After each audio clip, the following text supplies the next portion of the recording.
كيف ترون الشكل الإداري المناسب للكردي في روجافا؟ يعني طبعا التقسيمات الإدارية في سوريا لم تكن عادلة في المرحلة السابقة.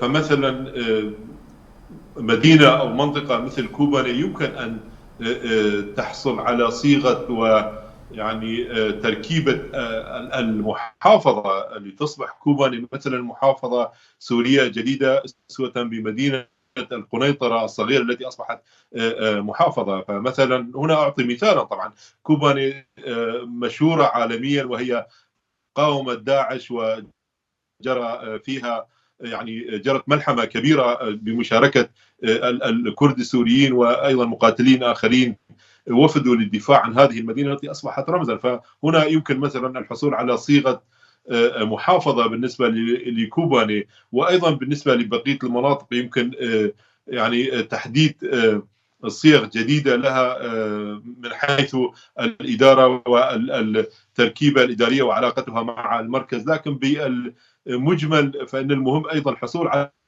على سوريا لا مركزية، يعني أن تكون صيغة اللا مركزية تشمل كل مناطق سوريا.